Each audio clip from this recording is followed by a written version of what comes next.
तो student short video में लेकर आए हैं आपको रिएक्शन बैलेंस करना, यानी रासायनिक समीकरण को किस प्रकार संतुलित किया जाता है। सबसे आसान तरीका मैं आपको समझाऊंगा, आइए बताते हैं। इसको संतुलित करने के लिए सबसे पहले हमको ध्यान देना है कि तत्वों में कौन सा तत्व सबसे अधिक है, उसी तत्व को हम सबसे पहले बैलेंस करेंगे।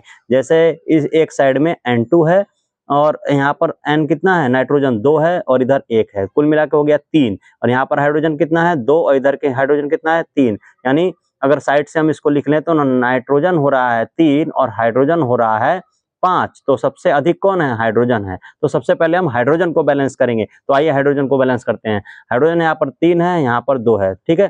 तो यहाँ पर हम दोनों पक्षों में बराबर करने के लिए अगर हम यहाँ पर 2 लगाते हैं तो 2 3 6, यहाँ पर गुणा हो जाता है, ठीक है। 2 3 6, यहाँ पर हाइड्रोजन हो गया और यहाँ पर हम क्या लगाएंगे, 3, ठीक है। 3 दूनी 6, तो दोनों पक्षों में देख रहे हैं हाइड्रोजन बराबर हो गया, इधर भी 6 हो गया, इधर भी 6 हो गया, ठीक है। अब नाइट्रोजन यहाँ पर इसके साथ में जो तत्व लगा होता है फिर उसको बैलेंस करते हैं। इसके साथ में लगा है नाइट्रोजन, नाइट्रोजन 2 है यहाँ पर, तो इस साइड यहाँ पर देखेंगे नाइट्रोजन 2 है। अब दोनों पक्षों में नाइट्रोजन और हाइड्रोजन दोनों की क्या है, दोनों पक्षों में बराबर हो गया है, ठीक है। आइए दूसरा देखते हैं, ठीक है। तो दूसरे के लिए देखिए इसमें क्या क्या होगा, यहाँ पर है देखिए दोनों पक्षों में देखते हैं। सोडियम कितना है यहाँ पर, 1 और 1 2, 2 सोडियम है। हाइड्रोजन कितना है, ठीक है, 2 और 1 3, 2 5, 5 हाइड्रोजन है। और ऑक्सीजन कितना है, 2 ऑक्सीजन है, ठीक है। तो सबसे पहले किसको बैलेंस करेंगे, हाइड्रोजन को बैलेंस करेंगे। चलिए हाइड्रोजन को बैलेंस करते हैं, ठीक है। यहाँ पर 2 और 1 3 हाइड्रोजन है, ठीक है।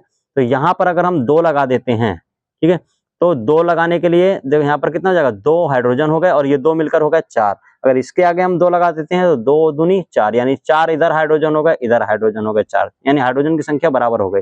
अब देखते हैं यहाँ पर हाइड्रोजन के साथ कौन लगा हुआ है, ऑक्सीजन लगा हुआ है, ठीक है। अब ऑक्सीजन को मिलाते हैं, 2 से गुणा किए हैं तो ऑक्सीजन और ये यहाँ पर ऑक्सीजन, ठीक है, 2 से गुणा हो गया, ऑक्सीजन बराबर हो गया। इसके साथ लगा हुआ है सोडियम, सोडियम 2 है, यहाँ पर सोडियम सिंगल है, यहाँ पर भी 2 लगा देंगे, सोडियम की भी संख्या बराबर हो गई दोनों पक्षों में। अब देखते हैं तीसरी अभिक्रिया, इसमें देखिए एल्युमिनियम है, SO4 है, SO4 यहाँ पर 3 है, ठीक है। तो इसके आगे भी हम क्या लगाएंगे, SO4 3 है, ठीक है। तो यहाँ पर SO4 की संख्या कितनी हो गई, 3 हो गई, ठीक है। इसी प्रकार अब देखिए SO4 के साथ क्या लगा, हाइड्रोजन, हाइड्रोजन कितना हो गया, 3 दूनी 6। तो यहाँ पर भी हम 2 है, 3 से गुणा कर देंगे, 3 दूनी 6, यानी हाइड्रोजन हमारा इस पर इस साइड भी 6 हो गया, इस साइड भी 6 हो गया। अब देखिए एल्युमिनियम यहाँ पर 2 है इस साइड में, इस साइड हम आगे 2 लगा देंगे तो ये हो जाएगा 2, ठीक है। अब हम इस चीज का ध्यान रखेंगे कि कभी भी कोई भी नंबर हमको ऐड करना है तो इसके आगे ही ऐड करेंगे और इसमें रिएक्शन में कोई भी चेंजेस हम नहीं कर सकते हैं, ठीक है। इस प्रकार आप लोग ट्राई करेंगे।